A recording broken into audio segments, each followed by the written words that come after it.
संगीत रात्रिओलिन पास ये धूप वाली सुबह थी और आंतरिक क्षेत्र के निवासियों के लिए एक सामान्य दिन था। लेकिन एस उनकी नई यात्रा की शुरुआत थी।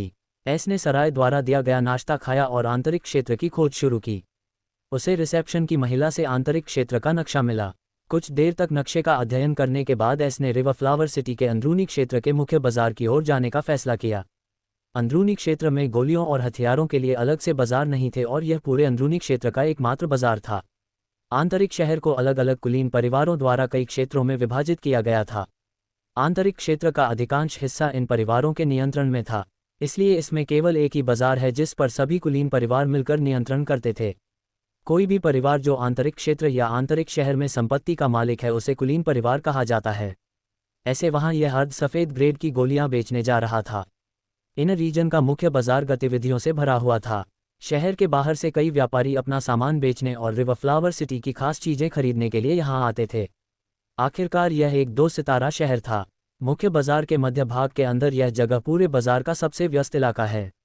यहाँ एक बड़ी 15 मंजिला ऊंची इमारत थी और यह उस समय काफ़ी मशहूर थी। इसका नाम कैल्बी पिल्स एंड वेपन्स शॉप था। यह इसलिए मशहूर थी क्योंकि इस दुकान का मालिक कैल्बी परिवार था जो रिवर फ्लावर सिटी के शीर्ष 3 कुलीन परिवारों में से एक था। कैल्बी परिवार का इतिहास 100 साल पुराना है और यह एक किसान परिवार भी है। यही कारण है कि वे शहर के अंदरूनी इलाकों के एक बड़े हिस्से को नियंत्रित करते हैं और शहर के अंदर कोई भी उनके साथ खिलवाड़ करने की हिम्मत नहीं करता। ऐसे समय कैल्बी पिल्स एंड वेपन्स की दुकान के सामने खड़ा था। जब वह मुख्य बाजार में आया तो उसने गोलियों का कारोबार करने वाली दुकानों के बारे में पूछा और उसे कैल्बी पिल्स के बारे में पूछा और उसे कैल्बी पिल्स के बारे में पूछा और उसे कैल्बी पिल्स के बारे में पूछा और उसे कैल्बी पिल्स के बारे में पूछा और उसे कैल्बी पिल्स के बारे में पूछा और उसे कैल्बी पिल्स के बारे में पूछा और उसे कैल्बी पिल्स के बारे में पूछा और उसे कैल्बी पिल्स के बारे में पूछा और उसे कैल्बी पिल्स के बारे में पूछा और उसे कैल्बी पिल्स के बारे में पूछा और उसे कैल्बी पिल्स के बारे में पूछा और उसे कैल्बी पिल्स के बारे में पूछा और उसे कैल्बी पिल्स के बारे में पूछा और उसे कैल्बी पिल्स के बारे में पूछा और उसे कैल्बी पिल्स के बारे में एंड वेपन्स की दुकान के बारे में पता चला। ये यहाँ की सबसे बड़ी दुकानों में से एक थी जो बाहरी व्यापारियों से गोलियां खरीदती थी और सबसे महत्वपूर्ण बात यह है कि वे यह नहीं पूछते थे कि माल कहाँ से आया है या अपने ग्राहकों के बारे में कोई व्यक्तिगत जानकारी नहीं पूछते थे। यही कारण है कि एस ने अपनी लूट को बेचने के लिए इस दुकान को चुना।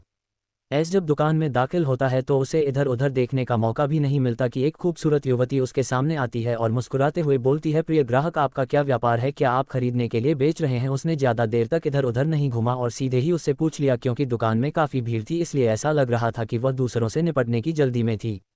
मैं अपनी गोलियां बेचना चाहता हूँ। एस ने यहाँ बड़ी भीड़ देखकर मुँह बनाते हुए जवाब दिया। वह नहीं चाहता था कि ज़्यादा लोग उसका चेहरा देखें। प्रिय ग्राहक, आप सही जगह पर आए हैं। कृपया मेरे साथ दूसरी मंजिल पर आइए। वहाँ एक मास्टर मूल्यांकनता आपकी गोलियों की गुणवत्ता का मूल्यांकन करेगा और आपको उनके लिए उचित मूल्य देगा। युवती ने मुस्कुराते हुए कहा। वह कई सालों से यहाँ काम कर रही थी और किसी के दिखावे और व्यवहार से ही उसे पहचान लेती थी। वह एक स्टार शहर से आया हुआ एक गंवार लगता है। हम उसने मन ही मन हंसते हुए कहा और एस को भी अपने गंवारों की सूची में शामिल कर लिया। अगर एस अंदरूनी क्षेत्र या उच्च दर्जे का कोई व्यक्ति होता तो उसके कपड़े इतने पुराने फैशन के नहीं होते और सामान्य कपड़े से नहीं बने होते। कोई भी बता सकता था कि वह गरीब है या किसी उच्च श्रेणी के शहर से नहीं है और उसकी सबसे बड़ी गलती ये थी कि उसे शुरू से ही यह नहीं बताना चाहिए था कि वह किस तरह का सामान बेच रहा है। उसे पहले एक शांत जगह ढूंढनी चाहिए थी और फिर अपना हाथ दिखाना चाहिए था। खैर, बेचारा ऐसा क्या कर सकता था। वह कोई चतुर व्यापारी नहीं था और काफ़ी युवा और अनुभवहीन था। वह हाल ही में अमीर बना था और उसे नहीं पता था कि धन को कैसे संभालना है। चाहे वह कितना भी सावधान क्यों ना हो, उससे गलतियां होना तय था। दुकान की दूसरी मंजिल पर पहली मंजिल जितनी भीड़ नहीं थी। युवती ऐश को एक छोटे काउंटर डेस्क पर ले जाती है। वहां पीछे एक भूरे बालों वाला बूढ़ा आदमी लकड़ी की कुर्सी पर आराम से बैठा हुआ था। मास्टर मैथ्यू, ये सज्जन यहाँ गोलियां बेचना चाहते हैं। क्या आप कृपया उनका मूल्यांकन कर सकते हैं और उचित मूल्य दे सकते हैं। महिला ने बूढ़े व्यक्ति को आंख मारते हुए कहा कि केवल वही नोटिस कर सकता है और वास्तव में जानता है कि इसका क्या मतलब है। हालांकि जब एस ने उसे संकेत दिया तो उसने तुरंत ही कुछ गड़बड़ समझ ली क्योंकि वे उसके सोल सेंस से अपने तिरस्कार को छिपा नहीं सकते थे। यह आत्मा कोर सोल सेंस बनाने के बाद उसे प्राप्त होने वाली दूसरी इंद्रिय थी। यह एक जन्मजात क्षमता है और लगातार सक्रिय रहती है। यह इसको दूसरों की आत्मा में उतार चढ़ाव का पता लगाने में मदद करता है।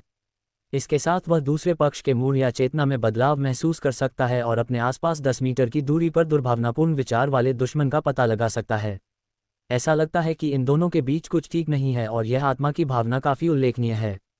एस ने गंभीरता से सोचा और तैयार था कि अगर कुछ हुआ तो वह भाग गया। ये बूढ़ा आदमी इस दुकान के कई मूल्यांकन प्रशिक्षुओं में से एक था और सभी लोग उसे उसकी वृद्धावस्था के कारण मास्टर कहते थे और एक बुजुर्ग के प्रति सम्मान दिखाते थे। वह वास्तव में मास्टर मूल्यांकन नहीं था। जब बूढ़े आदमी मैथ्यू को संकेत मिलता है तो वह तुरंत समझ जाता है कि यह बच्चा एक गंवार है और उसे उससे निपटने में गंभीर होने की आवश्यकता नहीं है। हाँ बेशक मैं इस छोटे भाई को उचित कीमत दूंगा। छोटे भाई मुझे दिखाओ कि तुम किस तरह की गोलियां बेचना चाहते थे। मैथ्यू ने मुस्कुराते हुए कहा जैसे कोई बड़ा अपने कनिष्ठ से बात कर रहा हो। अगर एस ने उसकी आंखों में छिपी हुई घृणा को नहीं देखा होता तो उसे लगता कि यह बूढ़ा आदमी काफ़ी अच्छा इंसान है। अब उसने उसकी मीठी बातों पर यकीन नहीं किया, लेकिन वह अभी नहीं जा सकता था और पहले से ही यहाँ था, इसलिए उसने पहले उसे गोलियां दिखाने का फैसला किया और देखा कि वह क्या करता है। इस थैले में 107 अर्धसफेद ग्रेड की गोलियां हैं। आप जांच कर सकते हैं और मुझे कीमत बता सकते हैं।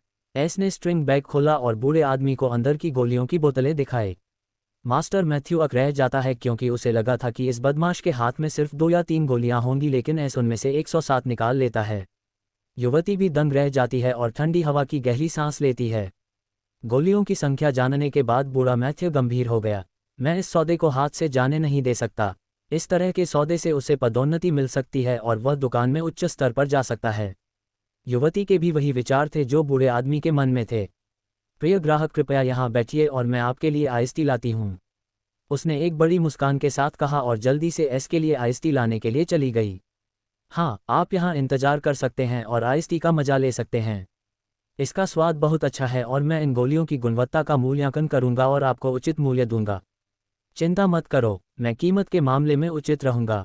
मास्टर मैथ्यू ने इस बार ईमानदारी से कहा और बोतलों को खोलना शुरू कर दिया ताकि अंदर की गोलियों का मूल्यांकन किया जा सके। ऐसा उन दोनों लोगों के 180 डिग्री के रवैया में आए बदलाव से खुश था। क्योंकि वे इस बार ईमानदार थे, इसलिए वह अब और विनम्र नहीं होने वाला था और आराम से कुर्सी पर बैठ गया और मूल्यांकन के अंतिम परिणाम का इंतजार करने लगा।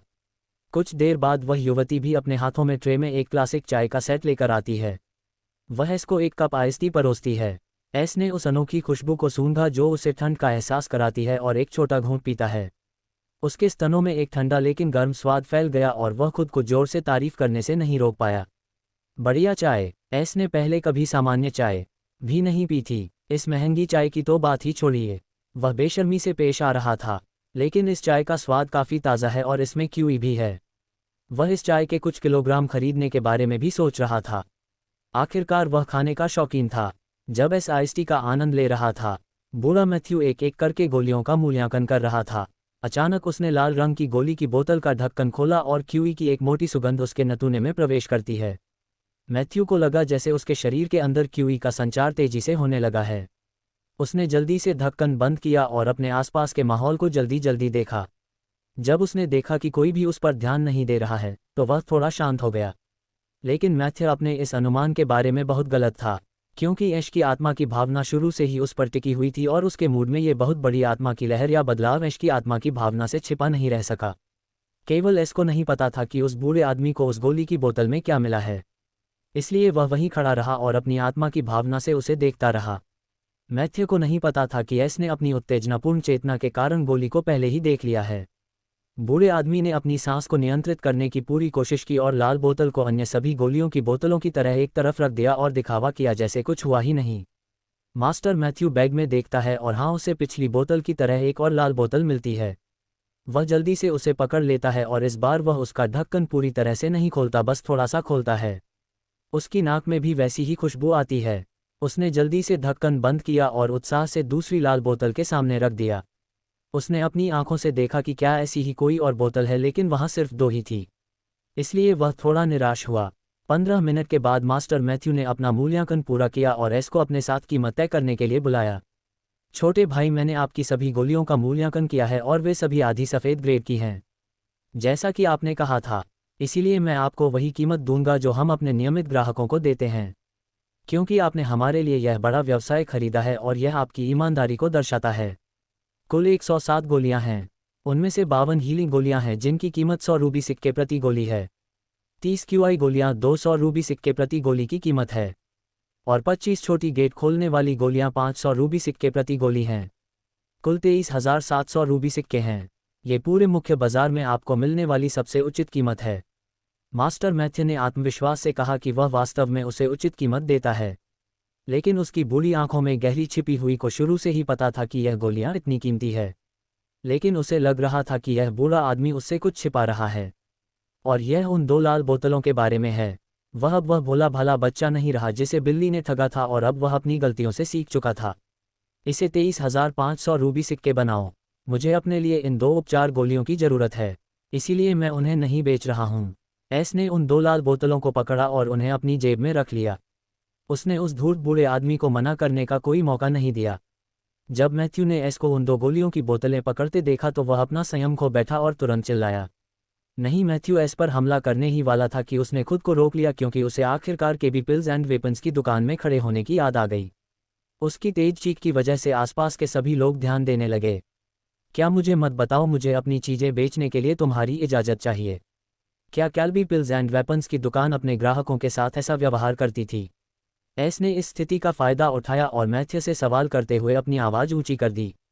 जैसा कि एस ने अनुमान लगाया था, उनके आसपास के सभी लोग बूढ़े आदमी मैथ्यू की ओर संदेह भरी निगाहों से देखने लगते हैं और एक दूसरे से कुछ फुसफुसाने लगते हैं। वह अटेंडेंट भी घबरा गया। ये बूढ़ा आदमी कभी ऐसा काम नहीं करता। क्या हुआ? ये बेवकूफ़ों की तरह व्यवहार कर रहा है। नहीं नहीं, ये सिर्फ एक गलतफहमी थी। आप अपनी चीज़ों के साथ कुछ भी कर सकते हैं। मैं बस ठीक महसूस नहीं कर रहा था, इसलिए मैं अपना संगीतकार खो रहा हूँ। मैंने आप सभी से माफ़ी मांगी कि मुझे इस हालत में देख पाऊँ। मुझे उम्मीद है कि हर कोई इस बूढ़े आदमी की बदतमीजी को माफ़ कर देगा। मैथ्यू ने माफ़ी मांगते हुए सभी की ओर झुककर प्रणाम किया। ये बदमाश बहुत चालाक है। अगर उसने जल्दी से वह गोलियां नहीं ली होती तो मैं कभी भी बेवकूफ़ की तरह व्यवहार नहीं करता। उसने मुझे जल्दबाजी में काम करने के लिए मजबूर किया, और अब जब तक वह गोलियां नहीं ले सकता मैं कुछ नहीं कर सकता। लेकिन उसे कैसे पता चला? मैथ्यू हताशा में अपने दांत पीसता है, और एस के बारे में सही था कि उसने उसे धोखा दिया। अब एस उन संदिग्ध गोलियों के साथ सुरक्षित रूप से निकल सकता है। ये बस एक गलतफहमी थी और हमने सोचा कि ये देखने के लिए एक अच्छा शो होगा। ये कितनी बड़ी निराशा थी।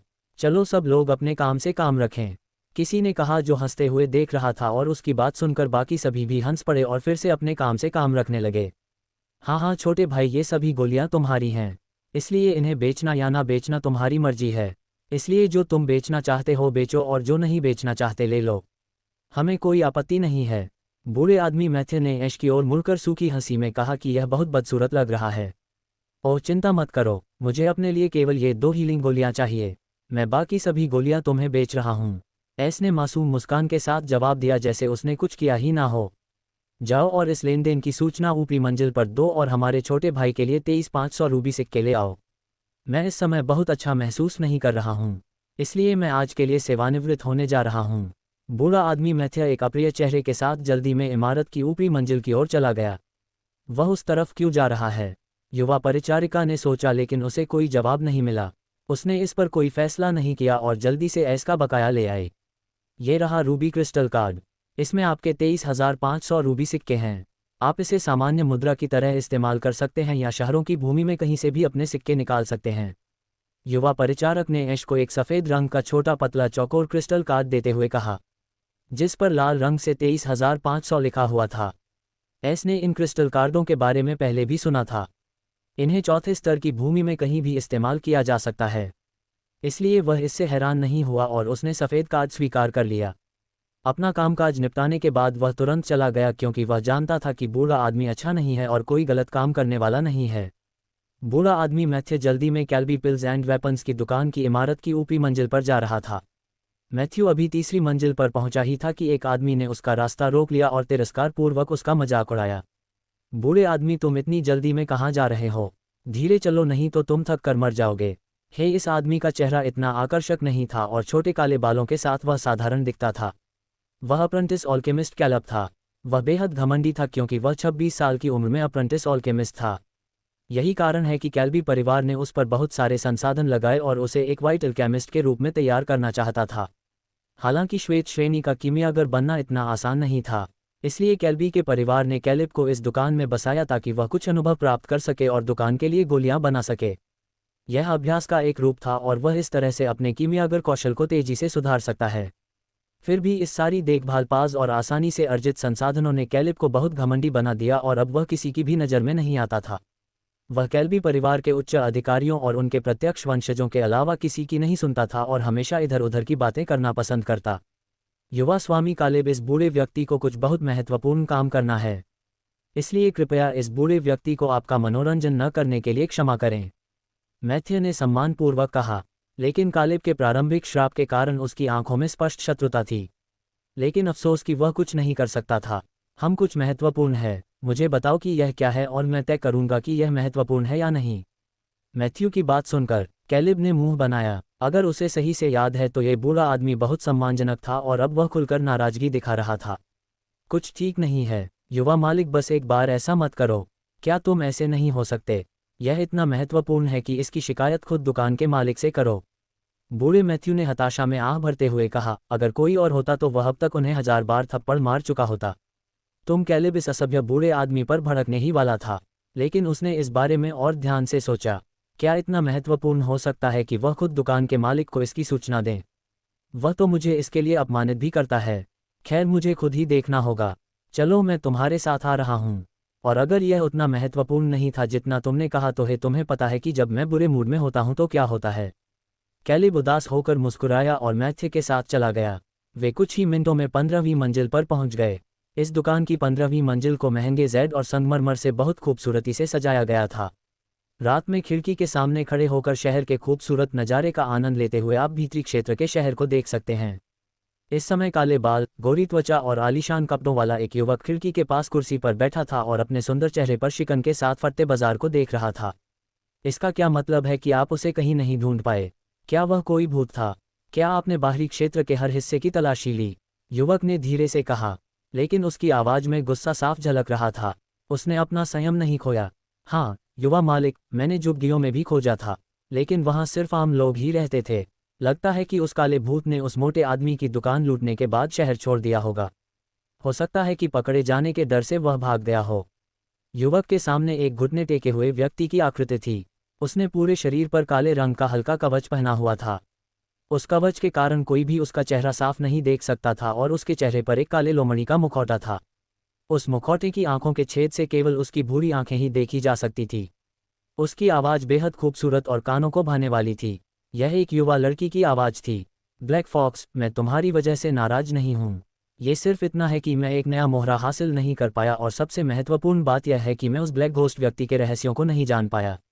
युवक ने निराशा में कहा, जब वह ब्लैक घोस्ट के रहस्यों के बारे में बात करता है तो उसकी आंखों में तीव्र लालच देखा जा सकता है।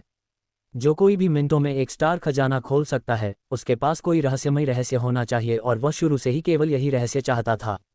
जहां तक उसे मोहरे के रूप में स्वीकार करने की बात है तो ये ब्लैक घोस्ट की पसंद थी। अगर ब्लैक घोस्ट उसका उपकरण बनना स्वीकार करता है तो वह उसका ख्याल रखेगा, लेकिन अगर नहीं तो वह वही करेगा जो वह हमेशा अपने दुश्मनों के साथ करता है, बिना दया के मारना। युवक अभी भी ब्लैक घोस्ट के रहस्यों के बारे में सोच रहा था। तभी उसने कदमों की आहट सुनी और शांति से कहा, पहले तुम जाकर देखो कि क्या ब्लैक घोस्ट का कोई निशान अभी भी बचा है। मुझे अभी भी नहीं लगता कि उसके जैसे हुनर वाला कोई आदमी इतनी आसानी से भाग जाएगा। उसका आदेश पाकर ब्लैक फॉक्स धुएं की तरह गायब हो गया। युवा master Ashir Caleb old Matthew के साथ आपसे मिलने आया है। कैलेब की ऊंची आवाज़ शांत कमरे में गूंज उठी। इस युवक का नाम आशिर कैल्बी था, जो कैल्बी परिवार के वर्तमान मुखिया का सबसे बड़ा बेटा था और संभवतः कैल्बी परिवार का अगला मुखिया था। उसे एक साधना प्रतिभा के रूप में जाना जाता था क्योंकि उसने पहले ही कई गेट्स क्षेत्र का तीसरा द्वार खोल दिया था। वह बुद्धिमान, शांत और निर्दय था। यही कारण है कि वह कैल्बी परिवार की सबसे बड़ी दुकान का मालिक था। वह अपने दुश्मनों को नहीं छोड़ता था, चाहे वे सिर्फ नश्वर ही क्यों ना हो। वह भविष्य की किसी भी समस्या से छुटकारा पाने के लिए उन्हें मार डालता था। अंदर आइए, आशे ने तटस्थ स्वर में कहा। युवा मालिक, ये बूढ़ा आदमी को जरूरी रिपोर्ट करना चाहता है। केब ने मुस्कुराते हुए अपने बगल में बैठे मैथ्यू की ओर इशारा करते हुए कहा। वह पहले की तरह घमंडी नहीं था, हालांकि वह इस निर्दयी युवा मालिक से डरता था। हम बोलो, जैसे कि उसे अपने दोनों आगंतुकों में कोई दिलचस्पी नहीं थी। आशिर अभी भी खिड़की से बाहर देख रहा था। ये बूढ़ा आदमी युवा दुकान के मालिक का अभिवादन करता है। मैं रिपोर्ट करना चाहता हूँ। मैंने 2 सफ़ेद रैंक वाले क्यूई पिल्स को एक लड़के का हाथ देखा जो एक निम्न स्तरीय शहर या नदी के फूल शहर के बाहर से आया लगता है। मैथ्यू ने जो कुछ भी हुआ उसे दोहराया। उसने एशर से कुछ भी छिपाने की हिम्मत नहीं की। वह लड़का बहुत तेज था और मैं अंत में असफल रहा। उसने अपनी रिपोर्ट पूरी की, लेकिन वह हिस्सा चूक गया जहां वह उन गोलियों को अपने लिए चाहता था। वह अब कहाँ है? ईश्वर ने पीछे मुड़कर बूढ़े आदमी की आंखों में बिना किसी बाधा के देखा। उसकी आंखों में लालच की चमक थी, ठीक वैसे ही जैसे जब वह ब्लैक घोस्ट के बारे में बात कर रहा था। 2 सितारा शहर में सफ़ेद रैंक वाली गोलियां दुर्लभ थी। उनमें से ज़्यादातर शहर के स्वामी के हाथ में थी, और यहाँ तक कि सफ़ेद ग्रेड की मियागर भी शहर के स्वामी की हवेली में था और इसके पास उनमें से 2 हैं। यहाँ तक कि उसे अभी यह भी नहीं पता था। यहाँ तक कि कैलब भी बूढ़े आदमी मैथे के साथ मुठभेड़ से हैरान था। अगर मेरे पास वह सफ़ेद रैंक वाली गोलियां होती तो मैं सफ़ेद रैंक वाली गोलियों तक जल्दी पहुंच सकता था। कैलब ने लालच से सोचा, लेकिन वह कुछ नहीं कर सकता था। अब एशर को उन सफ़ेद रैंक वाली गोलियों के बारे में पता चल गया है। वह बस उनके बारे में भूल सकता है, क्योंकि कैलब जानता था कि वह उनमें से किसी पर भी अपना हाथ नहीं रख पाएगा। जिस क्षण मैथ्यू ने आशेर को उनके बारे में बताया, वे उसकी संपत्ति बन गए। मैथ्यू ने आदरपूर्वक एशर को बताया। उससे निपटने के बाद मैं सीधे युवा दुकान मालिक के पास रिपोर्ट करने के लिए दौड़ा चला आया। कैलिब इस बूढ़े आदमी और मेरे 2 सुरक्षाकर्मियों को ले जाता है। मुझे जल्द से जल्द उन गोलियों की ज़रूरत है। अगर तुम उन गोलियों को नहीं पा सकते तो तुम दोनों को भी गायब हो जाना चाहिए। इसके अलावा ये सुनिश्चित करना कि हम तीनों के अलावा किसी को भी उन गोलियों के बारे में पता ना चले।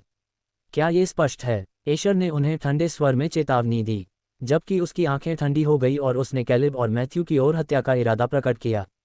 हाँ, हम वह गोलियां लेकर ही रहेंगे, चाहे कुछ भी हो जाए, दोनों ने एक साथ कहा। दोनों के चेहरे पर पसीने की बूंदें बह रही थी और उनकी पीठ भी ठंडे पसीने से भीग गई थी।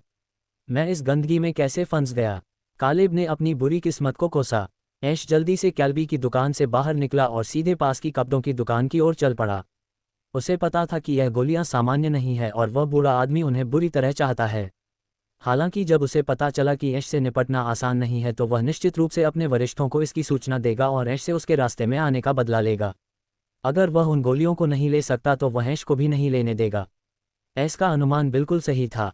अगर मैथ्यू सफल हो जाता तो वह शहर से भाग जाता, क्योंकि इन 2 गोलियों की कीमत लगभग 1 लाख रूबी सिक्कों के बराबर थी और वह एक स्टार सिटी की किसी भी नीलामी में ऊंची कीमत पा सकता था और इतनी दौलत के साथ एक खुशहाल जीवन जी सकता था।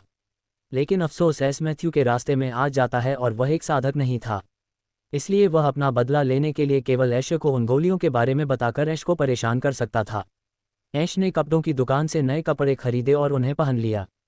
वह अभी दुकान से बाहर निकला ही था कि उसने बूढ़े आदमी मैथ्यू को अपने साथ 3 अन्य लोगों के साथ देखा।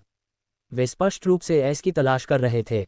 वे 2 लंबे और मांसल आदमी एशर के निजी सुरक्षा गार्ड थे और कैलिब भी उनके बीच में बैठा हुआ था।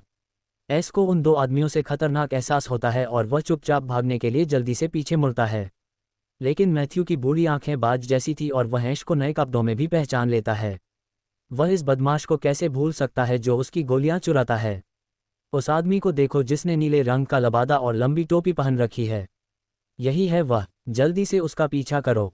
वह भागने लगता है। मैथ्यू घबरा कर चिल्लाता है। ये बूढ़ा बकरा ऐश भीड़ के बीच दौड़ते हुए बूढ़े मैथ्यू को बुरा भला कहता है। ऐश के पास अब चुपचाप कदम उठाने के अलावा कोई विकल्प नहीं है। ये दिन का समय था और उसकी चुप के रात की तरह काम नहीं करेगी, इसलिए वह केवल चुपचाप कदमों पर निर्भर रह सकता था। चुपचाप कदम उठाने के बाद वह हवा की तरह हो जाता है और भीड़ में गायब हो जाता है। वह बदमाश कहाँ चला गया? कैलेब हताश होकर चिल्लाता है और ऐश के पद चिन्हों की तलाश में इधर उधर देखता रहता है। मुझे नहीं पता कि वह बहुत तेज था। आशेर के एक रक्षक ने कहा कि वह द्वितीय द्वार का साधक था और इस समूह में सबसे शक्तिशाली था। तुम्हारा मतलब बहुत तेज क्या है? क्या तुम मुझे बता रहे हो कि वह बच्चा तुमसे ज़्यादा ताकतवर है? कैलब गुस्से में चिल्लाया कि आखिरकार उसकी जान पर बनाई थी। अगर वे ऐश को नहीं ढूंढ पाते तो उसने ऐश को नाराज करने के परिणामों के बारे में सोचने की हिम्मत नहीं की। मुझे डर है, हाँ, वह हमसे ज़्यादा ताकतवर है। मैं उसकी गति देखकर कह सकता हूँ। दूसरे गार्ड ने हताशा में जवाब दिया। वे भी ऐश को परेशान नहीं करना चाहते थे। तो फिर हम क्या करें? उन सभी में सबसे ज़्यादा डर मैथ्यू को था, जो ऐश को सबसे ज़्यादा निराश देखना चाहता था। लेकिन अब उसे हवा की तरह भागता हुआ देखकर मैथ्यू को एशर को बताने के अपने फैसले पर पछतावा होने लगा और उसने अपने लिए एक मुसीबत मोल ले ली। चलो पूरी जगह खोजते हैं। अगर वह हमें नहीं मिला तो हम मर जाएंगे, कैलिब ने घबराहट में कहा और वे सभी पागल कुत्तों की तरह खोजने लगे। ऐश ने गली में दौड़ना बंद कर दिया।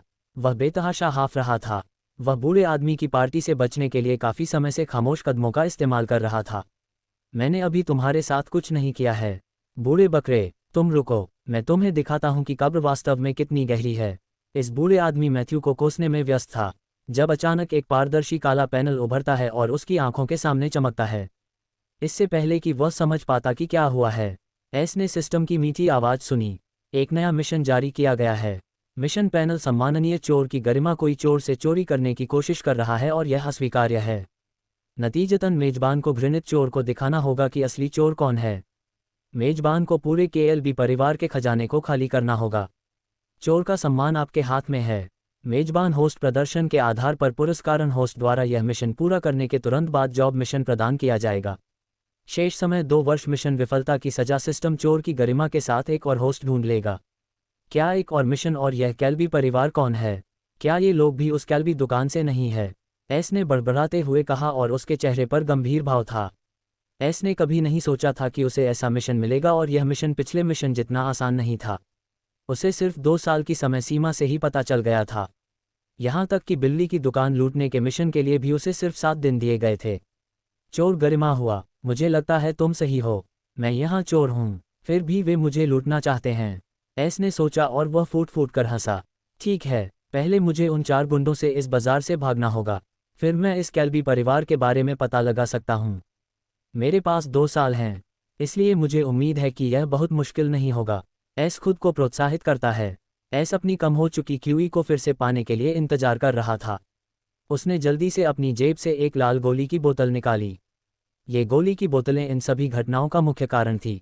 उसने लाल बोतल का ढक्कन खोला और मैथ्य की तरह ही उसे सूंघा। जिस क्षण गोली की सुगंध एस के नतूने में प्रवेश करती है, उसे अपने सिर में सिस्टम की आवाज़ सुनाई देती है। सबसे कम ग्रेड की गोली का पता चला 10 एक्सपी में परिवर्तित किया जा सकता है। बोतल में गोली के ऊपर एक छोटा सा काला लेबल उभरता है। क्या इसको दूसरे मिशन से कोई आश्चर्य नहीं हुआ? लेकिन इस मिशन ने उसे सचमुच बहुत बड़ा झटका दिया। एस हमेशा इस बात को लेकर चिंतित रहता था कि वह मिशन पूरा किए बिना ईएक्सपी और एसपी कैसे प्राप्त कर सकता है, लेकिन उसे कोई रास्ता नहीं मिल रहा था। चाहे वह सिस्टम से कितना भी पूछे, वह उसे नहीं बताता। अब अचानक एस ने ये नोटिफिकेशन देखा तो वह अवाक रह गया। सिस्टम, तुमने मुझे पहले क्यों नहीं बताया कि मैं गोलियों को अनुभव बिंदुओं में बदल सकता हूँ? मैं उन गोलियों को अनुभव बिंदुओं में बदल सकता था जिन्हें मैं अभी बेचता हूँ। एस इस काले दिल वाले सिस्टम से बहुत परेशान था। वे गोलियाँ बेकार की गोलियाँ थी, उन्हें एक्सपी में नहीं बदला जा सकता। सिस्टम ने भावनाहीनता से उत्तर दिया, जैसे कि उसे ऐश के गुस्से की परवाह नहीं थी। कचरा गोलियों से तुम्हारा क्या मतलब है? वे आधी सफ़ेद ग्रेड की गोलियां थी और यह गोली एक सफ़ेद ग्रेड की गोली है। क्या तुम पागल हो जो इसे सबसे कम ग्रेड की गोली कह रहे हो? एस अभी सिस्टम को कोसना चाहता था लेकिन खुद को रोक लिया। यह उसकी गलती थी कि उसने सब कुछ अच्छी तरह से जांचा नहीं। एस ने पहले एक यादृच्छिक गोली खाई थी, लेकिन यह उस पर काम नहीं करती थी और बाद में उसने सोचा कि क्योंकि वह स्वर्गीय क्यूई के साथ खेती करता है, इसलिए वह इन सामान्य गोलियों का उपयोग नहीं कर सकता। लेकिन उसने कभी नहीं सोचा होगा कि उसकी लूट में सफ़ेद रैंक वाली गोलियां थी और वह उन्हें अनुभव बिंदुओं एक्सपी में बदल सकता था। फैटी को ये गोलियां कहाँ से मिली? एस इस बात से बेहद हैरान था। आंतरिक क्षेत्र में भी यह गोलियां किसी भी व्यक्ति के लिए विपत्ति ला सकती हैं जिसके पास ये गोलियां हैं। अगर उनके पास ऐश जैसी पृष्ठभूमि नहीं है, फिर भी बाहरी क्षेत्र के एक सामान्य दुकान मालिक के पास उनमें से 2 हैं। ये बल्कि चौंकाने वाला था। ऐश को यह नहीं पता था कि बिल्ली को ये गोलियां उसके घर की दीवार में दबी हुई मिलती हैं। यहाँ तक कि वह इस बात से हैरान था और अपनी उत्तेजना में उसने पूरे घर को मलबे में बदल दिया। लेकिन उसे कोई और गोली की बोतलें नहीं मिली। वे वहाँ कैसे पहुँचे ये बिल्ली को भी नहीं पता था। वह इन गोलियों को किसी आंतरिक क्षेत्र के परिवार को रिश्वत देकर आंतरिक क्षेत्र में प्रवेश करने की योजना बना रहा था। लेकिन अफसोस कि अंत में ऐश को इससे लाभ हुआ। अगर वाइट रैंक की गोलियां ईएक्सपी में बदल सकती हैं तो क्या इसका मतलब यह नहीं है कि उच्च श्रेणी की गोलियां भी ईएक्सपी में बदल सकती हैं? एस ने सोचा और काफ़ी उत्साहित हो गया। उसने आखिरकार मिशन किए बिना ईएक्सपी कमाने का एक तरीका खोज लिया है। क्योंकि ये 2 गोलियां 20 एक्सपी में बदली जा सकती हैं तो इन्हें बदल दो। वह लालची बूढ़ा कमीना इन्हें इतना चाहता है तो चलो उसे सफ़ेद ग्रेड की गोलियां दे देते हैं। एस भयावह रूप से बुदबुदाता है और उस बूढ़े जोकर को एक छोटा सा सबक सिखाने के लिए एक दुष्ट योजना बनाता है। रूपांतरण पूरा हो गया है। आपके स्टेटस में 20 एक्सपी जोड़ दिए गए हैं। एक्सपी 70 में से जैसे जैसे एसएक्स बढ़ता गया, वह महसूस कर सकता था कि उसकी स्वर्गीय क्यूई तेजी से बहाल हो रही है। वे 2 लाल गोली की बोतलें अब खाली हो चुकी थी और अंदर की गोलियां धूल में बदल गई थी। वे ईएक्सपी में बदल गई थी। अब उस बूढ़े मूर्ख को सबक सिखाने का समय आ गया है। एस दुष्टता से मुस्कुराता है। अपनी सरप्राइज तैयारी पूरी करने के बाद एस मैथ्यू की दिशा में वापस जाता है और जल्दी से उन्हें देख लेता है। वे चारों अभी भी पागल कुत्तों की तरह उसे खोज रहे थे। एस जल्दी से उन 2 लाल बोतलों को सावधानी से सड़क के बीच में रख देता है। एस जोर से चिल्लाता है, हे भगवान, किसी ने सड़क के बीच में वाइट ग्रेड की गोलियां छोड़ दी है। चीखने के बाद वह चुपचाप अपने कदम बढ़ाता हुआ उस होटल की ओर भागा जहां वह ठहरा हुआ था। उसे अब भागना होगा, अन्यथा उसे बिना देखे भागने का कोई मौका नहीं मिलेगा। एस की आवाज़ गरजने जैसी थी। 1 मील दूर से भी लोग उसे स्पष्ट सुन सकते थे। जब हाई ग्रेड गोली की आवाज़ आई तो पूरे बाजार में मौत जैसा सन्नाटा छा गया। बूढ़े आदमी मैथ्यू ने भी ऐश की आवाज़ सुनी और उसकी नज़र सड़क के बीच में पड़ी 2 लाल बोतलों पर पड़ी। ठीक उसी तरह कैलिब और वहां मौजूद सभी लोगों की नज़र भी 2 लाल बोतलों पर, इससे पहले कि कोई उन बोतलों को पकड़ पाता। कैलिब जोर से चिल्लाया, सब लोग, वे 2 वाइट ग्रेड गोलियां मेरे के भी परिवार की हैं। उन्हें आज सुबह एक छोटे चोर ने चुरा लिया था और हम पूरे दिन उन्हें खोज रहे थे। अगर किसी को मेरी बात पर यकीन नहीं है तो आप सभी युवा मास्टर एशर से पुष्टि कर सकते हैं कि वे उसकी गोलियां थीं। जैसा कि अपेक्षित था, जब सभी ने कैल्बी परिवार का नाम सुना तो वे रुक गए। लेकिन जब उन्होंने यंग मास्टर अश सुना तो उनके चेहरे पीले पड़ गए। उन्हें पता चल गया कि अश कैसा व्यक्ति था, एक अत्यंत निर्दयी व्यक्ति। यदि वे गोलियां वास्तव में उनकी थी तो मात्र गोलियों के लिए अपनी जान जोखिम में डालना उचित नहीं है। ये देखकर कि सभी लोग अपनी जगह पर रुक गए हैं, कैलिब ने संतुष्टि में सिर हिलाया। उसे एशर का नाम लेना ही होगा, नहीं तो उन गोलियों की वजह से बहुत बड़ी खूनी लड़ाई हो सकती थी। लोग उसे नहीं जानते होंगे, लेकिन वे जानते हैं कि एशर असल में कौन था। हाँ, तुम मजाक कर रहे हो युवा मास्टर कालेब। हम युवा स्वामी आशिर का सामान कैसे ले सकते हैं? मैं युवा मास्टर आशिर का सामान खोजने के लिए तुम्हें बधाई देता हूँ। उसे विदाई के लिए मेरा अभिवादन देना। एक जानकार व्यक्ति ने जल्दी से कालेब को पहचान लिया और निष्कर्ष निकाला कि यह वास्तव में आशिर की गोलियां थी और जल्दी से घटनास्थल से भाग गया। हाँ, हम लॉर्ड एशर की चीज़ें कैसे ले सकते थे? हम यंग मास्टर एशर को उसकी गोलियां ढूंढने के लिए बधाई भी देते हैं। अलविदा। हर कोई कुछ शब्द कहना शुरू करता है और जल्दी से भाग जाता है। एस ने भी दूर से ये दृश्य देखा और उसका चेहरा काला पड़ गया। ये युवा मास्टर एशर भी कैल्बी परिवार से है और ऐसा लगता है कि उनसे निपटना आसान नहीं है। यह मिशन उतना आसान नहीं होने वाला है जितना मैं सोच रहा हूँ। वह शोरगुल के बीच गायब हो गया। सभी को मक्खियों की तरह भागते हुए देखने के बाद कैलिब अपने हाथों को पीछे करके लाल बोतलों की ओर बढ़ता है। वह फिर से घमंडी हो गया और ये देखकर शांत हो गया कि कोई भी उसके साथ खिलवाड़ करने की हिम्मत नहीं कर रहा है और सफ़ेद ग्रेड की गोलियों के लिए नहीं लड़ रहा है। कैलब ने दोनों लाल बोतलें अपने हाथ में पकड़ ली और किसी बच्चे की तरह मुस्कुराने लगा जिसे अभी अभी कोई नया खिलौना मिला हो। बूढ़े आदमी, मैथ्यू, क्या तुम्हें वह छोटा चूहा मिल गया? कैलिब ने बड़ी मुस्कान के साथ मैथ्यू से ऐश के बारे में पूछा। नहीं, मुझे डर है कि वह छोटा बच्चा बहुत तेज भागता है। उसने इन गोलियों को छोड़कर अपनी जान बचाने का फैसला किया होगा। बूढ़े आदमी मैथ्यू ने कहा कि वह भी खुशी से झूम रहा था। बेटे, देखते हैं कि क्या तुम फिर से अपने बड़ों के सामने घमंड से पेश आने की हिम्मत करते हो। हाँ, आखिरकार उसे अपना बदला मिल ही गया।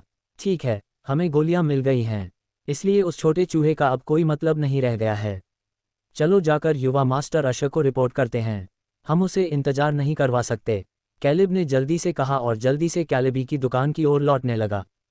फिलहाल कैल्बी शॉप के अंदर 15वीं मंजिल पर हूँ। कैलिब और मैथ्यू बेवकूफ़ों की तरह मुस्कुरा रहे थे। उनके सामने आशिर एक कुर्सी पर बैठा था और उनके बीच एक सफ़ेद जेड टेबल थी। टेबल पर 2 लाल चमकती हुई गोलियों की बोतलें रखी हुई थी। कैलिब और मैथ्यू को अपने काम के लिए बहुत बड़ा इनाम मिलने की उम्मीद थी। खासतौर पर मैथ्यू हमेशा से ही फ्लो मैनेजर बनना चाहता था, लेकिन उसके पास इसकी क्षमता नहीं थी। लेकिन अब उसने 2 एफाइट रैंक वाली गोलियां दी हैं और इसीलिए वह 7वें आसमान पर था। तुमने मेरा नाम इस्तेमाल करके सही किया। क्या तुमने ये गोली की बोतलें खोली? ईश्वर ने शांत भाव से पूछा। वह बाहर से शांत लग रहा था, लेकिन अंदर से वह बिना किसी खास प्रयास के 2 सफ़ेद ग्रेड की गोलियां प्राप्त करने के बाद बहुत खुश था। हम आपकी चीज़ को छूने की हिम्मत नहीं कर पाए, युवा मालिक, दोनों ने एक साथ कहा। आशिर इस तरह के रवैया से बहुत संतुष्ट था। उसे ये भी पसंद नहीं था कि कोई उसकी चीज़ों को छुए। ईश्वर ने टेबल से लाल रंग की गोली की बोतल उठाई और सफ़ेद ग्रेड की गोली देखने के लिए उसे खोला। जब उसने ढक्कन खोला तो उसके नथुने में गोली की कोई सुगंध नहीं आई। उसे कुछ बहुत ही सड़ा हुआ और घिनौना गंध आया। एशर के चेहरे का रंग सफ़ेद से नीला हो गया और उसने सहज रूप से लाल रंग की गोली की बोतल फेंक दी। छींक, कांच की बोतल टूट गई और उसके अंदर बहुत छोटी काली गोलियां निकली। जब कैलिब और मैथ्यू ने उसकी प्रतिक्रिया देखी तो उन्हें समझ में नहीं आया कि क्या हुआ। लेकिन जब उन्होंने उन छोटी काली गोलियों को देखा तो उनके चेहरे पर उदासी छा गई और उनके शरीर में प्रवाहित होने वाला सारा रक्त भय से रुक गया। मैथ्यू जल्दी से घुटनों के बल बैठ जाता है और बैंगनी चेहरे वाले एशर के सामने अपना सिर पीटना शुरू कर देता है। तुम इसे चूहे की गंदगी वाली सफ़ेद रंग की गोलियां क्यों कहते हो? ईश्वर ने बेहद अपमानजनक तरीके से दहाड़ लगाए। उसने अपने पूरे जीवन में कभी भी किसी गंदी चीज़ को नहीं छुआ और वह बेहद साफ सुथरा और स्वच्छ व्यक्ति था। हालांकि अब किसी ने उसे चूहे की विष्ठा सूंघने की हिम्मत की है। वह कैसे अपना दिमाग खोकर अत्यधिक क्रोधित नहीं हो सकता था। सबसे बुरी बात यह थी कि उसे दूसरों ने अपने जीवन का सबसे शर्मनाक काम करते हुए देखा। यह अक्षम्य था। अशक को नहीं पता कि उसके साथ ऐसा किसने किया, लेकिन वह जानता है कि उसे यह चूहे की विष्ठा किसने दी। आप परलोक में अपना सिर पीट सकते हैं, मर सकते हैं। आशेर ने मैथ्यू को दया की भीख मांगने का मौका नहीं दिया और अपनी साधना की पूरी शक्ति के साथ मैथ्यू के सिर पर जोरदार लात मारी। टकराना। मैथ्यू जैसा नश्वर व्यक्ति कल्टीवेटर की लात कैसे सह सकता है? उसका सिर तरबूज की तरह फट गया और वह अपने लालच के कारण मर गया। जब कैलिब ने मैथ्यू के सिर को मांस पास्ता बनते देखा तो उसने अपना पेट बाहर फेंक दिया, लेकिन उसने अपना पेट वापस रोक लिया क्योंकि शैतान अब उसे ठंडी निगाहों से देख रहा था। वह तुरंत राख से भरे चेहरे के साथ घुटनों के बल बैठ गया। मुझे इस महीने 500 हाफ हाइट ग्रेड की गोलियां चाहिए। अगर तुम ऐसा नहीं कर सकते तो तुम अंडरवर्ल्ड में इस बूढ़े आदमी के साथ मिल सकते हो। अगर यहाँ कुछ भी हुआ तो थोड़ा सा भी लीक हो जाना। याद रखना, मैंने किसी को बहुत समय से प्रताड़ित नहीं किया है। अब भाग जाओ। ऐश ने अपने पूरे शरीर से निकलने वाली गहरी हत्या की मंशा के साथ कैलिब को धमकाया। आशर उसे इस तरह नहीं मार सकता था, चाहे वह कितना भी क्रोधित हो। वह उस हंस को नहीं मार सकता था जो इस तरह से सोने के अंडे देता है, और उसे केवल एक असंभव मिशन दिया गया था जिसे पूरा करना आसान नहीं था। 500 हाफ वाइट ग्रेड की गोलियां इस घमंडी कमीने को सबक सिखा देंगी। वह दिन ब दिन हाथ से बाहर होता जा रहा था। इससे उस पर लगाम लगेगी। यही ऐश के वास्तविक विचार थे। हाँ, दया दिखाने के लिए धन्यवाद युवा स्वामी। मैं आपको फिर से निराश नहीं करूंगा। आशेर की तीखी ठंडी आंखों को देखते हुए कैलिब के पास हार मानने के अलावा कोई विकल्प नहीं था। उसका जीवन उसके अभिमान से अधिक महत्वपूर्ण था और यह सबसे पहले उसकी गलती थी। मुझे उन गोलियों की जांच करनी चाहिए थी। धिक्कार है, वह मुझे मौत के घाट उतार देगा। 15वीं मंजिल से भागते समय कैलिब ने मन ही मन एशर को कोसा। अगर वह मैथ्यू जैसा नहीं बनना चाहता तो उसे तुरंत काम करना शुरू करना होगा। कैलिब को बाहर निकालने के बाद एशर ने टेबल पर आखिरी लाल गोली की बोतल देखी। उसका गुस्सा एक नए स्तर पर पहुंच गया और उसने चिल्लाते हुए कहा, ब्लैक फॉक्स। हाँ युवा स्वामी, ब्लैक फॉक्स एक भूत की तरह प्रकट होता है। तुमने सही देखा। आशेर क्रोधित था, लेकिन उसने कैलिब की तरह उस पर चिल्लाया नहीं। हाँ, ब्लैक फॉक्स ने अपना सिर हिलाया। कोई भी उसका चेहरा नहीं देख सकता, लेकिन उसकी अंबर लोमड़ी जैसी आंखों में एक अजीब सी चमक दिखाई देती है। आशेर और भी अधिक क्रोधित हो गया, लेकिन वह उसकी सबसे अच्छी अधीनस्थ थी और वह उसे इसके लिए दंडित नहीं कर सकता था क्योंकि शुरू में तो यह उसकी गलती नहीं थी। मैं उस बदमाश को जिंदा चाहता हूँ, चाहे इसके लिए मुझे कुछ भी करना पड़े। जाओ और उसे मेरे लिए खोजो और यहाँ ले आओ। मैं उसे आग से खेलने के परिणाम बताना चाहता हूँ। एशर ने गुस्से में दांत पीसते हुए ठंडे स्वर में आदेश दिया। एशर उस बदमाश से बहुत नफरत करता है जिसे वह जानता तक नहीं था। आखिरकार अगर वह उसके लिए नहीं होता तो कैल्बी परिवार के एक शानदार युवा मालिक को चूहे की गंदगी की गंध कैसे आती? जब तक वह उस गंदे कमीने को प्रताड़ित नहीं करता उसे शांति नहीं मिल सकती। मैं अभी जाकर आपके लिए उसकी जांच करूंगी, युवा स्वामी ब्लैक फॉक्स ने कहा और फिर से गायब हो गई। लेकिन इस बार उसकी आवाज में कोई भावना नहीं थी, उसमें खुशी की झलक थी। हालांकि गुस्से में ऐशर ने इस पर ध्यान नहीं दिया। मुख्य बाजार से सफलतापूर्वक भागने के बाद ऐश आखिरकार सराय में वापस आ गया। वह अपने थके हुए शरीर को घसीटता हुआ अपने कमरे में गया और खुद को नर्म बिस्तर पर फेंक दिया। यह एक पागलपन भरा दिन था। खैर, मुझे इससे एक मिशन मिला और वह भी एक मुश्किल काम। लेकिन मैं वाकई उस युवा मास्टर एशर का चेहरा देखना चाहता हूं जब उसने उन गोलियों की बोतलें खोली और मेरा विशेष उपहार देखा, ना कि उन सफ़ेद ग्रेड की गोलियों को। हाँ, उस बूढ़े मूर्ख को भी उसके द्वारा दंडित किया जाएगा क्योंकि वह वही था जिसने ईश्वर साथी को उन गोलियों के बारे में बताया था। ऐश ने अपने द्वारा भेजे गए विशेष उपहार के बारे में सोचते हुए हंसते हुए कहा। लेकिन ऐश को यह नहीं पता था कि मैथ्यू पहले ही मर चुका था और ऐश उसके लिए खतरनाक था।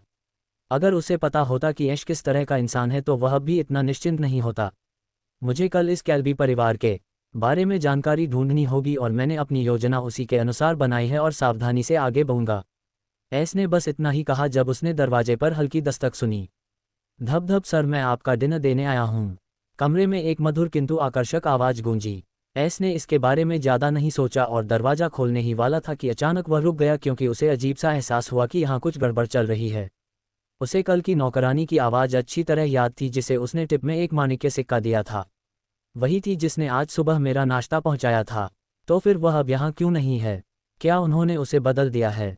एस का दिमाग पूरी गति से काम करना शुरू कर देता है। उसे अपनी आत्मा की इंद्री से एक बुरा एहसास हो रहा था और आत्मा की इंद्रिय की चेतावनी को हल्के में नहीं लिया जाना चाहिए था। वह अपनी दिव्य इंद्रिय का उपयोग करने ही वाला था कि दरवाजे का ताला बिना चाबी के क्लिक की आवाज़ के साथ खुल गया। दरवाज़ा धीरे धीरे खुलने लगा। एस को पता था कि दुश्मन ने उसके कमरे पर आक्रमण किया है, क्योंकि उसकी सफलता के बाद लापरवाही बढ़ती गई थी, इसलिए उसने अपनी सतर्कता कम कर दी। अब उसे इसकी कीमत चुकानी पड़ी। दरवाज़ा खुला देखकर एस तेजी से कमरे के कोने की ओर भागा जहां उसकी तलवारें रखी थी। उसने जल्दी से दोनों तलवारें पकड़ ली और अपने कमरे में घुस आए महान दुश्मन से लड़ने के लिए तैयार हो गया। हालांकि कुछ समय बाद खुले दरवाजे से कोई विस्फोट या विशाल सेना नहीं आई। क्या वे मेरा पहला कदम उठाने का इंतजार कर रहे हैं? एस ने गंभीरता से सोचा। एस ने खिड़की से कूदकर अंधेरे में भागने का फैसला किया। उसे पूरा भरोसा था कि वह बिना किसी खरोच के बच निकलेगा। लेकिन उसने अपनी हरकतें रोक दी क्योंकि उसने खुले दरवाजे से कदमों की आहट सुनी और वह केवल एक व्यक्ति था। एक सुंदर आकृति ऐश के कमरे में प्रवेश करती है। इस तरह की आकृति को देखकर ही कोई बता सकता था कि यह एक महिला है। वह 1 मीटर 8 सेंटीमीटर लंबी थी और उसने एक काले रंग की क्यूपाव एक पहनी हुई थी जिसमें एक छोटा सा स्लिट था जो उसके लंबे बर्फीले पैर को उजागर करता था। ये ड्रेस उसके सेक्सी आई फिगर से पूरी तरह मेल खाती थी। खासकर उसकी छाती पर 2 बड़ी चोटियां, वे ऐसी दिखती हैं जैसे वे किसी भी हरकत पर उसकी ड्रेस से बाहर निकल सकती हैं। उसके लंबे काले बाल झरने की तरह बह रहे थे। बस ये सच में अफसोस की बात थी कि कोई उसका चेहरा नहीं देख सकता था, क्योंकि उसने काले लोमड़ी का मुखौटा पहना हुआ था। लेकिन उसकी खूबसूरत लोमड़ी जैसी भूरी आंखें सितारों की तरह चमक रही थी। उसके गोरे नाजुक हाथ एस डिनर की ट्रे पकड़े हुए थे। मास्क पहने लड़की असल में एशर की शीर्ष अधीनस्थ ब्लैक फॉक्स थी, लेकिन उसने अपना कवच नहीं पहना हुआ था और यह उसकी सेक्सियाई विशेषताओं को दर्शाता है। अगर एशर उसे अब देखता है तो वह हैरान रह जाएगा, क्योंकि उसने भी ब्लैक फॉक्स को पहले इस तरह नहीं देखा था। ब्लैक फॉक्स असल में एक उपहार था या बस एक गुलाम था जो आशिर को उसकी मां ने दिया था। उसकी मां ग्रांड परिवार से थी जो आंतरिक क्षेत्र का दूसरा सबसे बड़ा परिवार था। इसलिए आशिर का कैल्बी परिवार में स्थान ऊंचा था और कोई भी उसके साथ खिलवाड़ करने की हिम्मत नहीं करता था। साथ ही वह खुद भी प्रतिभाशाली था। जब उसे इतने साल पहले ब्लैक फॉक्स मिला था तब भी उसने काला कवच पहना हुआ था और उसके चेहरे पर ये लोमड़ी का मुखौटा था। वह एक भावनाहीन कठपुतली की तरह थी। ऐशर की मां ने उसे सिर्फ इतना कहा था कि वह कभी भी उसका मुखौटा उतारने की कोशिश ना करें। इसलिए उसे इस बात की ज़्यादा परवाह नहीं है, क्योंकि वह प्रतिभाशाली थी और काम पूरा करती थी और यही सबसे ज़्यादा मायने रखता है। ब्लैक फॉक्स अपने दूध या हाथों में बर्तनों की ट्रे थामे हुए एस के कमरे में शान से दाखिल होती है और अदृश्य जोश के साथ दरवाज़ा बंद कर देती है। उसने ट्रे को लकड़ी की मेज पर रख दिया और वह मेज के चारों ओर रखी 2 कुर्सियों में से एक पर बैठ जाती है। पहले तुम्हें खाना खा लेना चाहिए, नहीं तो ये ठंडा हो जाएगा। उसकी आवाज़ ठंडी सर्दियों में गर्म हवा की तरह थी। कानों को बहुत सुखद इस अचानक हुई घटना से हैरान था और अचंभित होकर इस लोमड़ी के मुखौटे वाली महिला को देखता रहा। उसकी खूबसूरत आवाज़ सुनकर उसने अपनी तलवार लगभग छोड़ दी। उसमें किसी तरह की मोहक शक्ति का मिश्रण था और एस को लगा कि वह कोई दुश्मन नहीं है। लेकिन वह जल्दी ही अपने आत्मिक ज्ञान के कारण शांत हो गया और सबसे महत्वपूर्ण बात यह थी कि ब्लैक फॉक्स मास्क उसकी आत्मिक ज्ञान को एक उदास एहसास दे रहा था। तुम कौन हो और क्या चाहती हो? एस ने अपनी तलवार की नोक उसके मुखौटे पर तान दी। वह खतरनाक है। जब उसने देखा कि एस पर उसकी मानसिक कुशलता का कोई प्रभाव नहीं पड़ा तो उसकी आंखों में आश्चर्य की चमक दौड़ गई। पहले तुम खाना खा लो, फिर हम बात कर सकते हैं, काली लोमड़ी ने स्वाभाविक रूप से कहा, जैसे कि यह उसका अपना कमरा था और इस बार उसने अपनी कुशलता का दोबारा उपयोग नहीं किया। बस जो कहना था कह दिया और चले गए। मुझ पर दबाव मत डालना, एस ने धमकी दी। मुझे पता है कि बाहरी क्षेत्र के कुख्यात ब्लैक घोस्ट से निपटना आसान नहीं है, इसलिए मैं यहाँ तुमसे लड़ाई करने नहीं आई हूँ। मैं यहाँ सिर्फ बराबर की साझेदारी बनाने आई हूँ। ब्लैक फॉक्स ने अपनी ठुड़ी के नीचे हाथ रखते हुए ईमानदारी से कहा। ब्लैक घोस्ट का नाम सुनते ही ऐश के शरीर में कंपन दौड़ गई और उसका दिल ठंडा पड़ गया। उसे कैसे पता चला? अभी उसके दिमाग में यही एक सवाल था। ऐश को अपने निशान छिपाने और उन्हें साफ करने में बहुत सावधानी बरतनी थी, लेकिन इस नकाबपोश लड़की ने भीतरी क्षेत्र में आने के 2 दिन बाद ही उसकी पोल खोल दी। यह उसके आत्मसम्मान के लिए बहुत बड़ा झटका था। ऐश अपनी तलवार की मूठ पर अपनी पकड़ मजबूत करता है और दोहरी छाया तलवार तकनीक का उपयोग करके हमला करने वाला होता है। जब मुखौटा लड़की समय पर अपने बर्फीले हाथ को हवा में उठाती है और मासूमियत से बोलती है, देखो मेरे पास कोई हथियार भी नहीं है, तुम मुझ जैसी हानि रहित लड़की पर हमला नहीं करोगे, है ना? और चिंता मत करो, तुम्हारा रहस्य मेरे पास सुरक्षित है, केवल मैं ही इसके बारे में जानती हूँ। जब ऐश ने ये सुना तो उसने स्वयं को शांत किया और अपनी तलवार की मूठ पर से पकड़ थोड़ी ढीली की, परंतु उसने अपनी तलवारें नहीं हटाई। मुझे नहीं पता कि तुम किस बारे में बात कर रहे हो और मैंने पहले कभी इस नाम के बारे में नहीं सुना। एस ने शांति से जवाब दिया, लेकिन उसका दिल पागलों की तरह धड़क को नहीं पता था कि यह लड़की इस निष्कर्ष पर कैसे पहुंची, लेकिन उसके पास उसके ब्लैक घोस्ट होने का कोई सबूत नहीं था। भले ही चीज़ें खराब हो जाए, लेकिन उसे अपनी भागने की क्षमताओं पर भरोसा था। वह अब तक भाग नहीं पाया था और अभी भी उससे बात कर रहा था, क्योंकि उसे उसकी आत्मा के उतार चढ़ाव से कोई दुर्भावनापूर्ण इरादा या छिपी हुई मंशा का आभास नहीं हुआ था। यही तुम अपने निशानों को बहुत अच्छी तरह से छिपाते हो, यहाँ तक कि मुझे तुम्हारे बारे में पहले कोई जानकारी नहीं मिली और तुम बिना किसी को बताए भीतरी क्षेत्र में घुस जाते हो। मुझे कहना चाहिए कि मैं तुम्हारी क्षमताओं से काफ़ी प्रभावित हूँ, लेकिन तुम एक बहुत बड़ी गलती करते हो, और वह ये कि तुम अपनी लूट का माल के भी शॉप को बेच देते हो। इसका मतलब है कि तुम उसी व्यक्ति की दुकान पर जाते हो जो तुम्हारी जांच कर रहा था। ऐश की गलती की ओर इशारा करते हुए वह हंसती है। मुझे समझ नहीं आ रहा है। ऐश गहरी सांस लेता है और नाटक छोड़ देता है। वह समझ सकता था कि इस लड़की के पास उसके बारे में कुछ ठोस सबूत हैं। इसके अलावा उसके मन में उसके प्रति कोई दुश्मनी नहीं है, इसलिए वह उससे खुद को स्पष्ट रूप से समझाने के लिए कहता है। ये सब काफ़ी उलझन में था। भले ही वह कैल्बी शॉप पर जाता था, लेकिन इसका कोई मतलब नहीं था, क्योंकि बहुत सारे लोग रोजाना उसकी तरह कुछ ना कुछ सौदे करते हैं। यह ऐसा है जैसे जब तुमने उस मोटे आदमी से चोरी की थी तो ऐश्वर पहले से ही तुम्हारे पीछे पड़ा था। वह एक बहुत ही लालची और महत्वाकांक्षी व्यक्ति है। जब उसने सुना कि तुमने बिना किसी को सूचित किए एक स्टार खजाना खोल दिया और यहाँ तक कि एक ब्रह्मसरणी को भी निष्क्रिय कर दिया, वह समझ गया कि तुम्हारे पास किसी तरह का खजाना या गुप्त कौशल है और वह उस कौशल को अपने लिए चाहता था। इसीलिए उसने मुझे तुम्हारी तलाश करने का आदेश दिया। लेकिन तुम अपने निशान छिपाने में बहुत अच्छे थे, और यहाँ तक कि मैं जो लोगों को खोजने में अच्छा हूँ तुम्हारा कोई सुराग नहीं पा सका। लेकिन मैं जांच करता हूँ कि तुमने उस मोटे आदमी की दुकान से क्या चुराया है। ब्लैक फॉक्स और एक बच्चे की तरह खिलखिलाता है जिसने अभी अभी एक महान रहस्य सुलझाया है। तो तुम कह रहे हो तुम इस निष्कर्ष पर बिल्ली से लूटी गई गोलियों की संख्या से पहुंचे हो? नहीं, ये बात नहीं है। मैंने पहले भी एक गोली खाई थी, इसलिए संख्या समान नहीं थी। क्या ये गोलियों की प्रकृति हो सकती है? एस बहुत होशियार था और उसने तुरंत उसके स्पष्टीकरण में कई खामियां खोज ली, और जाहिर तौर पर यह प्रकट करने के लिए पर्याप्त नहीं था कि वह ब्लैक घोस्ट था। तुम सही हो, ये गोलियों की संख्या या उनकी प्रकृति का मामला नहीं था, बल्कि ब्लैक फॉक्स की लोमड़ी जैसी आंखें रहस्यमय ढंग से चमकती हैं। इससे पहले कि वह आगे कहती है, क्या तुम ऐसा वाइट के रूप में अपनी पहचान बता सकते हो जो अब बाहरी क्षेत्र की झुग्गियों में होना चाहिए, लेकिन वह बिना किसी को पता चले आंतरिक क्षेत्र में कैसे हो सकता है? वह इस पर तीर की तरह सवाल दागती है। सांस एस ने दुख जताते हुए कहा, तुमने ऐसा क्यों सोचा? एक साधारण व्यक्ति ब्लैक घोस्ट बन सकता है। एस दोनों तलवारें नीचे रखता है और ब्लैक फॉक्स के सामने बैठता है और खाना शुरू कर देता है। वह इस मुखौटा महिला के सामने पूरी तरह से आत्मसमर्पण कर देता है। अगर वह वास्तव में उसे नुकसान पहुंचाना चाहती थी या उसके रहस्यों को जानना चाहती थी तो उसे बस एशर को बताना होगा कि वह यहाँ था, और उसे यह बताने की भी जरूरत नहीं थी कि वह ब्लैक घोस्ट था। एशर एक सेना के साथ यहाँ आएगा क्योंकि ऐश ने जो किया उसके बाद वह ऐश से बहुत नफरत करता था। मुझे लगता है कि ऐसा इसलिए हुआ क्योंकि झुग्गियों में सिर्फ तुम्हारी छोटी सी झोपड़ी खाली थी। जब मैंने तुम्हारे आसपास के लोगों से पूछा तो उन्होंने बताया कि अजीब बात यह है कि तुम 1 महीने तक हमेशा झोपड़ी के अंदर ही रहते हो और अपने काम पर भी नहीं जाते। तुम्हारी छोटी बहन 1 महीने पहले रहस्यमयी तरीके से गायब हो गई, और तुम्हारे बाद भी। पहले मुझे लगता है कि तुम बस एक बेतरतीब दयनीय बच्चा था जो अपनी लापता बहन की तलाश कर रहा था और उसने तुम पर ज़्यादा ध्यान नहीं दिया। लेकिन आज तुमने एशर के साथ जो किया और कैलब ने तुम्हारी शक्ल बताई, उसके बाद मैं तुरंत ही सब कुछ समझ गया और मैं तुमसे दोस्ताना मुलाकात करने आया हूँ। हाही ब्लैक जोर से हंसती है। वह हंस को अपना खाना खाते हुए देखती है जो कुछ पल पहले उस व्यक्ति की तरह नहीं लग रहा था जो उस पर हमला करने वाला था। मुझे कहना चाहिए कि मैं प्रभावित हूँ। अब मुझे बताओ कि तुमने एशर को क्यों नहीं बताया? क्या तुमने उसके लिए काम नहीं किया? एस ने खाना खाते हुए पूछा। वह बात करते समय गुप्त रूप से क्यूई को अवशोषित कर रहा था और उसकी आत्मा की भावना पूरी तरह से ब्लैक फॉक्स पर बंद थी। अगर उसे उससे थोड़ी सी भी दुश्मनी का आभास होता तो वह भाग जाता। मैं उसके लिए काम कर रही थी जब तक कि आज सुबह मैं तुम्हें नहीं ढूंढ लेती और अंततः आशा की एक किरण नहीं देख लेती। ब्लैक फॉक्स की आंखें उत्साह से चमक उठती हैं जब वह ऐश के सुंदर चेहरे को देखती है। आशा की किरण से आपका क्या मतलब है? ऐश हैरान था। मैं हमेशा से तुम्हारी तरह चोर बनना चाहता था।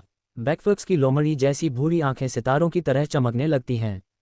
क्या ऐश का गला लगभग घुट गया जब उसने उसकी बातें सुनी। तुम पागल हो क्या? चीनी शैली पोशाक। अगर आपको यह वीडियो पसंद आया हो तो लाइक करना ना भूलें। अपने दोस्तों के साथ शेयर करें और नए अपडेट के लिए हमारे चैनल रेड स्टोरी FM 2 को सब्सक्राइब करें।